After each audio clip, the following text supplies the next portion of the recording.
नमस्कार, आप देख रहे हैं इंडिया न्यूज मध्य प्रदेश और छत्तीसगढ़। मैं हूं आपके साथ अपूर्वा और वक्त हो गया है बड़ी बहस छत्तीसगढ़ का। आज बात करेंगे केंद्रीय बजट पर हो रही बयानबाजी की। देश में केंद्रीय बजट पेश होने के बाद प्रदेश की राजनीति गरमाई हुई है। बीजेपी और कांग्रेस दोनों एक दूसरे पर जमकर आरोप प्रत्यारोप लगा रहे हैं। सीएम भूपेश बघेल ने एनडीए के शासनकाल में देश के विकास दर को लेकर निशाना साधा है। सीएम ने एनडीए और यूपीए सरकार के कार्यकाल की तुलना करते हुए ट्वीट भी किया है, जिसमें उन्होंने लिखा कि अमृत काल में देश में कथित ऐतिहासिक विकास का दावा गलत है। सीएम ने कहा कि यूपीए के समय में जीडीपी 8% से अधिक रहा और ये 6% को अमृतकाल कह रहे हैं। वहीं पूर्व मुख्यमंत्री रमन सिंह ने भूपेश बघेल के ट्वीट पर पलटवार किया। उन्होंने कहा कि सीएम बघेल को आंकड़े का ज्ञान कम है। दुनिया में जीडीपी पर भारत नंबर 1 पर आ गया है। कहां आप तुलना यूपीए सरकार से कर रहे हैं? जीडीपी के मामले पर भारत नंबर 1 है। वहीं अब बजट को लेकर बीजेपी और कांग्रेस के बीच बयानबाजी तेज हो गई है। आज इसी मुद्दे पर बात करेंगे, लेकिन उसके पहले सुनिए पूर्व सीएम रमन सिंह और सीएम भूपेश बघेल ने इस पूरे मामले पर क्या कुछ कहा। विरोधी है, किसान की आय दुगुनी होगी अब इससे, है ना। गरीबों के लिए मनरेगा चालू किया गया था, मजदूरों के लिए, अब उसमें भी कटौती। महंगाई इधर बढ़ रहा है और मजदूरी के रेट भी बढ़ा और राशि कम है, तो कम लोगों को कम दिन का अवसर मिलेगा। यही हुआ उससे। भूपेश को आंकड़े इसका शायद उसको ज्ञान कम है। आज पूरे हिंदुस्तान दुनिया में सबसे बड़े, यानी चाइना और अमेरिका और से यदि तुलना करें, कोरिया से और जापान से तुलना करें, तो जो जीडीपी का ग्रोथ हो रहा है दुनिया में नंबर 1 आ गया है। अब कहाँ की बात कर रहे हैं यूपी और इनकी बात कर रहे हैं? आज पूरे दुनिया में हम नंबर 1 हैं।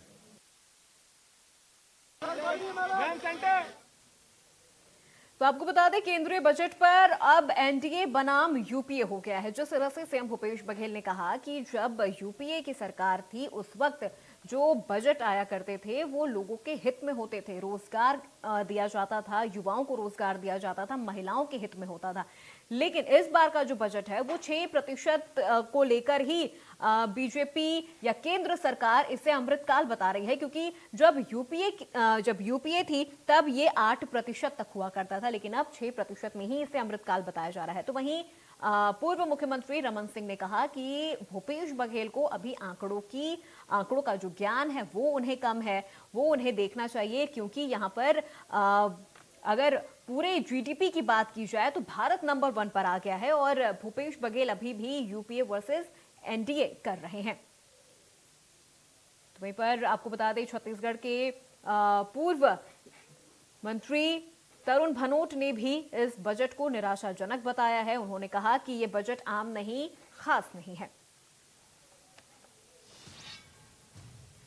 इसी मुद्दे को लेकर बड़ी बहस करने के लिए हमारे दोनों मेहमान हमारे साथ जुड़ गए हैं। सुरेंद्र शर्मा प्रवक्ता कांग्रेस से हैं, तो वहीं रविंद्र सिंह प्रवक्ता बीजेपी से है। सबसे पहले आप दोनों का बहुत स्वागत है इंडिया न्यूज में हमारे साथ बड़ी बहस में शामिल होने के लिए। सुरेंद्र जी, सबसे पहले मैं आपका ही रुख करती हूँ। क्या कमी नजर आ रही है इस बार के बजट में? एक एक करके आप दोनों से पहले मैं प्रतिक्रिया ले लेती हूँ इस बजट पे। सुरेंद्र जी। देखिए, बजट जो केंद्र सरकार ने प्रस्तुत किया है, इस बजट में सबसे पहली बात तो यह है कि किसानों के प्रति जो किया गया वायदा है वो पूरा नहीं किया गया है। दूसरी बात, देश की जनता के सामने जो बार बार प्रश्न पैदा हो रहा है कि महंगाई कम होगी और महंगाई कम होनी चाहिए। आज ये सरकार जो बना है, ये कह के बना है कि हमारी सरकार आएगी, महंगाई कम होगी, लोगों का जीवन खुशहाल होगा, अच्छे दिन आएंगे। तो अगर ये अच्छे दिन है कि 100 रुपए में पेट्रोल डीजल मिले, ये अच्छे दिन है कि 250 रुपए में खाने का तेल मिले, ये अच्छे दिन है कि लोगों की नौकरी चली जाए, तो इससे तो अच्छा है कि बुरे दिन ही ज्यादा बेहतर थे। तो ना तो किसानों की आय दुगुनी होने की इसमें संभावना है, ना बेरोजगारी कम होने की संभावना है और ना महंगाई कम होने की संभावना है। तो इसलिए हम ये कह सकते हैं कि ये छलावा देने वाली, लोगों को भुलावा देने वाली और हमेशा की तरह कानों को सुख देने वाला बजट है। जिंदगी में बदलाव लाने की इसमें कोई भी संभावना नहीं है और मुझको लगता है कि ये बजट भी पिछले 7 बजट की तरह निराशाजनक ही रहेगा। इससे कोई बहुत बड़ा लाभ देश को होगा ऐसी संभावना नहीं है। ठीक है, रविंद्र जी आपकी क्या प्रतिक्रिया है इस बार के बजट पे, क्योंकि जिस तरह से सीएम भूपेश बघेल की ओर से कहा जा रहा है कि ये बेहद ही निराशाजनक ये बजट है इस बार का।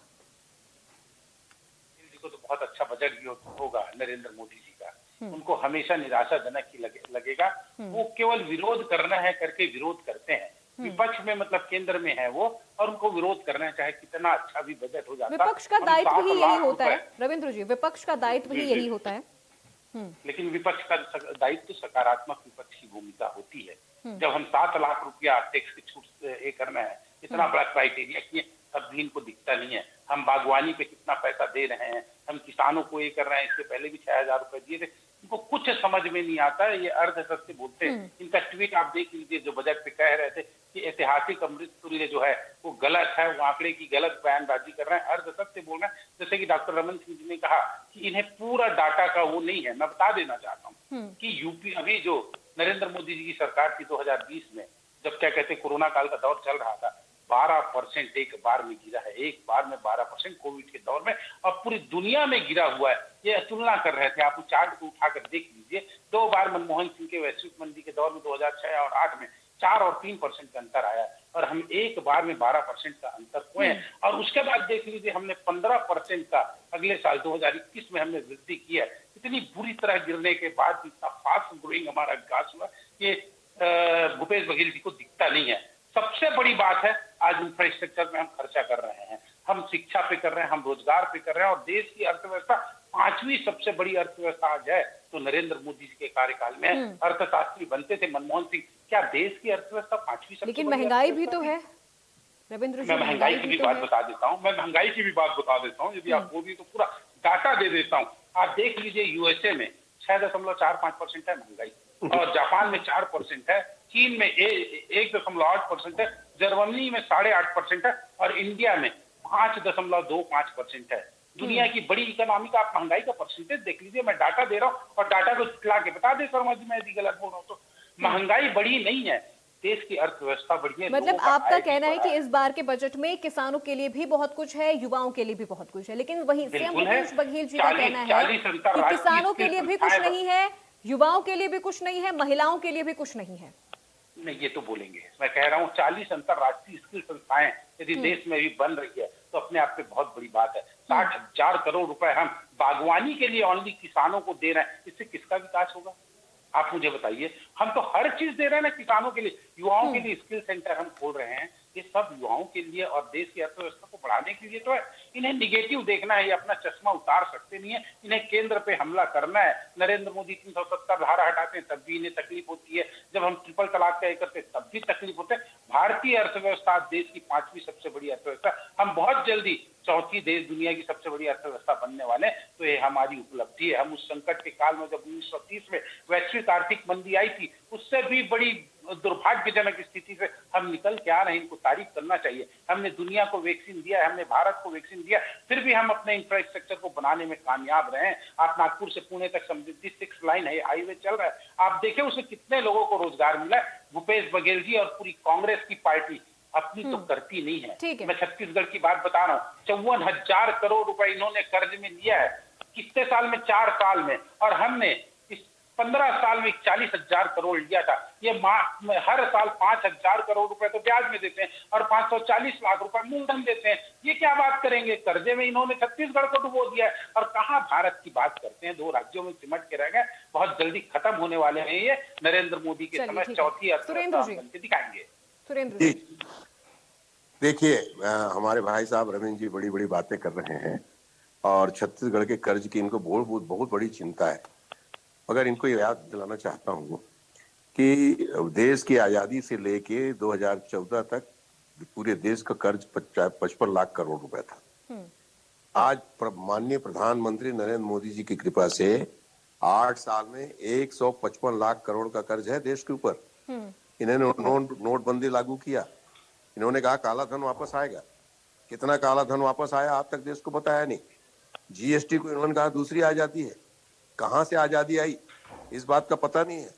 प्लेटफॉर्म का टिकट आप 50 रुपया कर देते हैं, एयर इंडिया को बेच देते हैं, रेलवे प्लेटफॉर्म बेच रहे हैं, एयरपोर्ट बेच रहे हैं, उसके बावजूद आप 55 लाख करोड़ के कर्ज को बढ़ा के 155 लाख करोड़ रुपए करते हैं। पेट्रोल के दाम 100 रुपए और डीजल के दाम 100 रुपए हो गए, मगर आपको समझ में नहीं आता।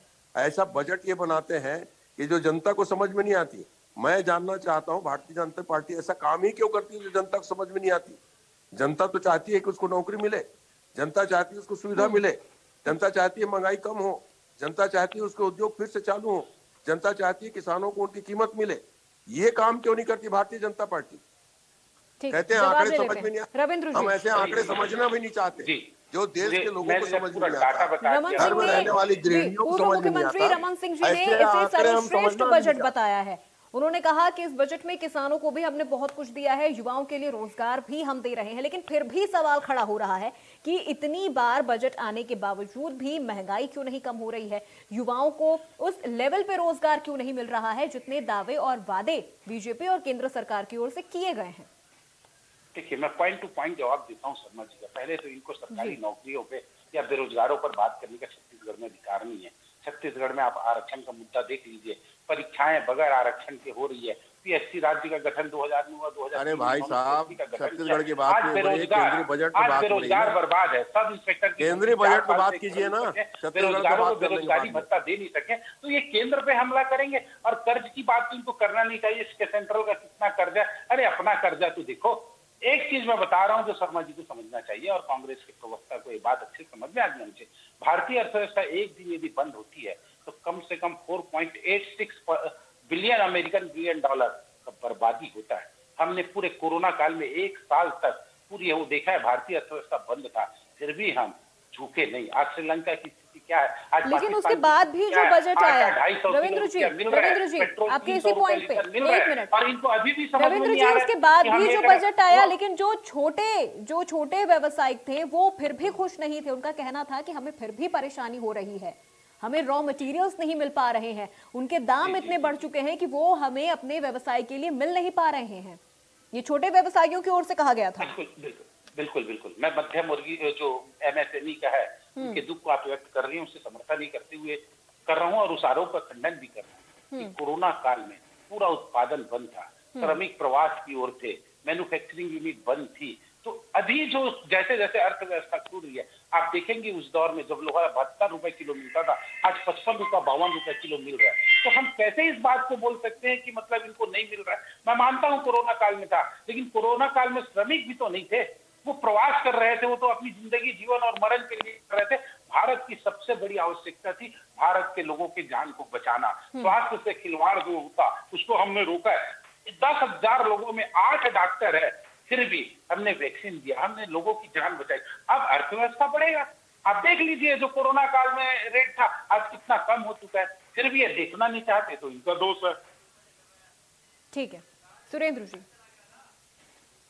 देखिए, मैं तो एक बात कह रहा हूँ कि माननीय नरेंद्र मोदी जी ने पिछले 8 साल में पूरे देश के कपड़े उतार करके सारे कपड़े पहना दिए 2 उद्योगपति को। उसमें से भी एक उद्योगपति जिनको भारत के विश्व के सब सर्वाधिक धनी 10 लोगों में गिनती थी, वो गिरते गिरते आज 13वें नंबर पे पहुंच गए हैं और रोज गिर रहे हैं। दिक्कत ये है उनके साथ बैंक भी बर्बाद हो रहे हैं, उनके साथ LIC भी बर्बाद हो रहा है।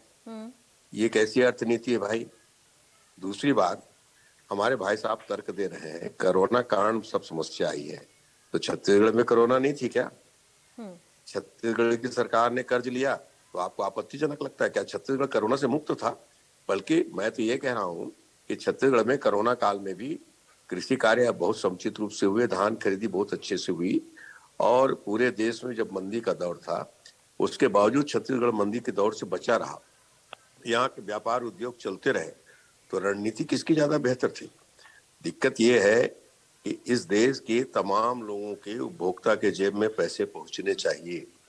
किसानों के, गरीबों के और कमजोर तबके के जेब में जब पैसे पहुंचेंगे तभी व्यापार चलेगा, तभी उद्योग चलेगा, तभी देश की अर्थनीति चलेगी। चंद पूंजीपतियों के लाखों करोड़ रुपया माफ कर देने से, उनको हर तरह की सुविधा उपलब्ध कराने से ये देश जो है बहुत बड़ा देश है, 135 करोड़ की आबादी वाला देश है। ये देश जो है सर्वाधिक युवाओं का देश है, बहुत पढ़े लिखे लोग बेरोजगार हर गली गली में घूम रहे हैं। उनके लिए कुछ काम के वक्त और अवसर उपलब्ध कराने का समय है। कि ये सारी चीजों को करने में भारतीय जनता पार्टी की केंद्रीय सरकार असफल रही है। इन्होंने नोटबंदी एक योजना लागू की, इन्होंने जीएसटी लागू किया, उसके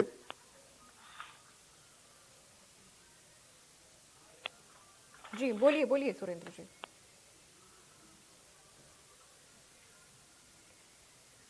चलिए रविंद्र जी आपके पास आती हूँ। जी जी जी। कहा जा रहा है कि ये जो बजट है ये चुनाव को देखते हुए बनाया गया है, पूंजीपतियों को काफी ज्यादा फायदा भी पहुंचाया जा रहा है, पिछले बार के बजट में भी, इस बार के बजट में भी। मकान बना रहे हैं, मोटरसाइकिल खरीद रहे हैं, कार खरीद रहे हैं, उनके जीवन में तब्दीली आई है। तो हम तो चाहते हैं कि मोदी जी की योजना हमको समझनी नहीं है, हमको अपने हालात बदलने में दिलचस्पी है और उनको यही काम करना चाहिए। चलिए ठीक है रविंद्र जी।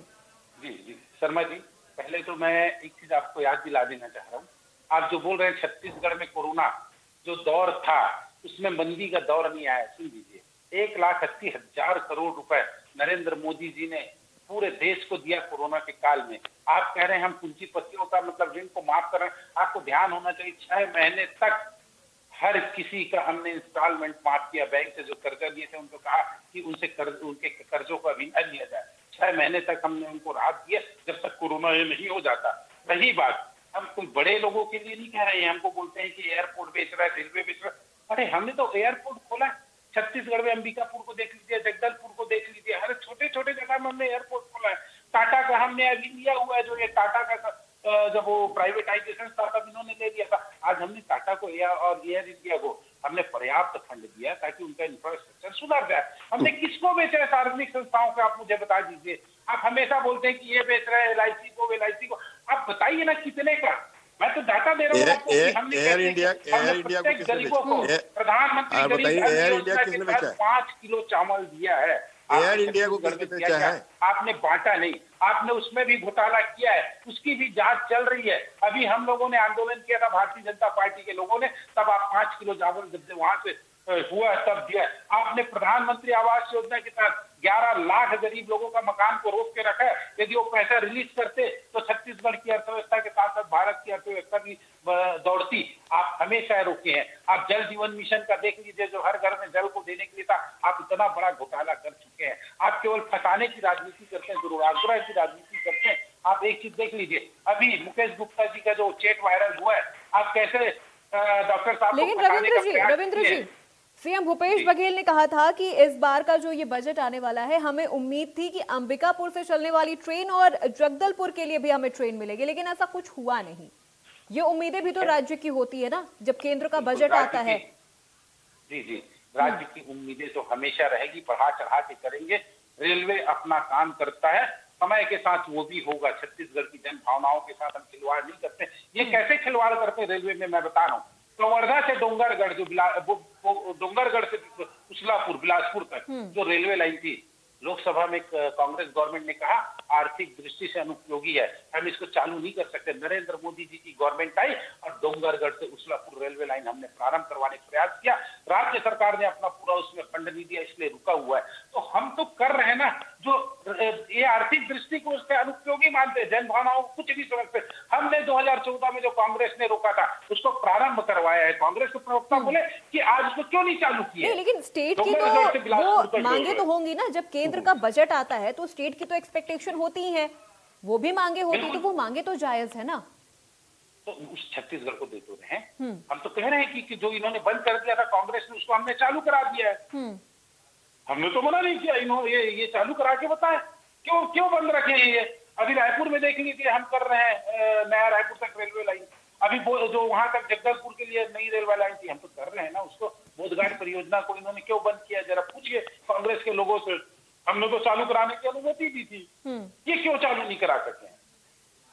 चलिए सुरेंद्र जी जवाब दीजिए।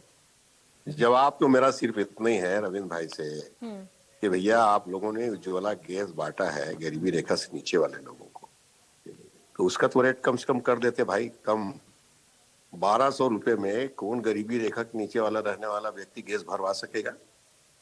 मजाक क्यों करते हो गरीबों के साथ, क्यों मजाक उड़ाते हो उनके साथ? आपने कोयला ढोने के लिए, उद्योगपतियों को कोयला पहुंचाने के लिए तमाम ट्रेनें बंद कर दी, तमाम गरीब लोगों के आवागमन के साधन आप लोगों ने बंद कर दिया।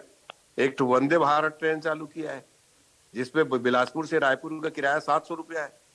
कौन गरीब जा सकेगा उसमें? ये भारतीय जनता पार्टी की केंद्र की सरकार अमीरों की पार्टी है।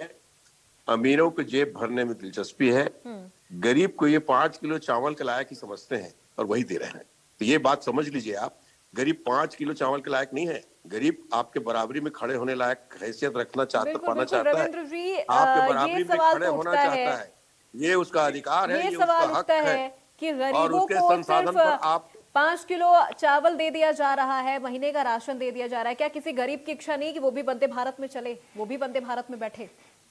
बिल्कुल, कितना झूठ बोलते हैं कांग्रेस के प्रवक्ता।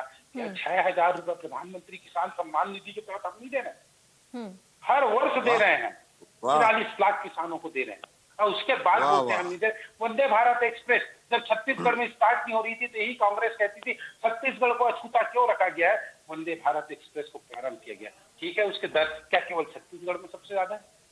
छत्तीसगढ़ से बाहर इसके दर बहुत ज्यादा है क्या? जो है वो पूरे भारत में है। वंदे भारत चला है ना, वंदे भारत एक्सप्रेस। और उसके अलावा वंदे भारत एक्सप्रेस के अलावा 25 प्रकार की ट्रेनें चल रही हैं बिलासपुर से रायपुर या रायपुर से नागपुर जाने के लिए। वंदे भारत एक्सप्रेस यदि चालू होता है तब भी इनको तकलीफ है, और यदि दर भी कम होता तो इनको तकलीफ होता। महंगा है तो तकलीफ है। लोगों की सुविधा के लिए 1 से 1.5 घंटे में बिलासपुर पहुंचना है, 1 से 1.5 घंटे में रायपुर से नागपुर पहुंचना है, उसमें समय की बचत हो रही है। बाकी जाने के लिए अन्य ट्रेनें भी है ना। क्यों मतलब हर चीज में प्रश्न चिन्ह उठाते हैं? हर पॉजिटिव चीजों का ये स्वागत क्यों नहीं करते? इनकी संस्कृति में है, इतना मैं मानता हूँ, इसीलिए विरोध करते रहते हैं। क्योंकि रविंद्र जी, जो गरीब इंसान है ना, वो इतनी पॉजिटिविटी देख ही नहीं पाता है। वो तो सबसे पहले यही सोचता है ना कि जो राशन है, जो उसकी 2 वक्त की रोटी है, वो सस्ती हो जाए। वो पहले अपना पेट भर ले, फिर वो वंदे भारत में चढ़ेगा। बहुत तो वो अच्छा यही सोचेगा। चलिए सुरेंद्र जी, बहुत अच्छा प्रश्न आपने पूछा है मुझसे कि गरीब क्यों सपना नहीं देखेगा। मैं बताऊं, उड़ीसा में काला हांडी में जब लोग भूख से मरते थे तो हम छत्तीसगढ़ में भी देखते थे भूख से मरते थे।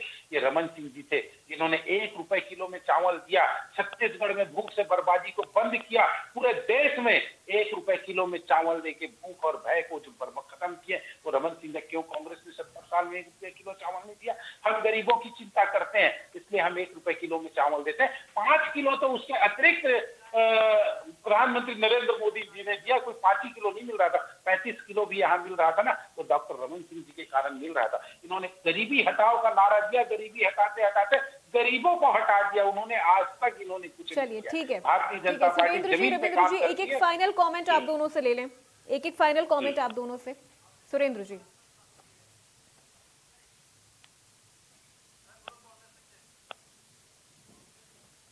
चलिए रविंद्र जी, आपसे एक फाइनल कमेंट लेना चाहूंगी मैं।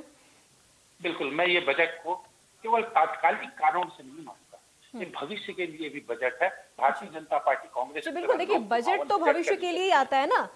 बजट इसीलिए आता है कि आगे जो 1 साल जो बीतने वाला है वो कितना जाएगा, कितना अच्छा बीतेगा, गरीबों को क्या फायदा होगा, किसानों को कितना फायदा होगा, युवाओं को कितना फायदा होने वाला है। तो ये तमाम चीजें देखकर ही ये बजट बनाई जाती हैं। कितना फायदा इस बार के बजट से आम जनता को होने वाला है? 5 से 7 लाख रुपए का हमने टैक्स स्लैब बढ़ाया है और 90% टैक्स पेयर को इसका फायदा मिल रहा है जो मध्यम वर्गीय थे।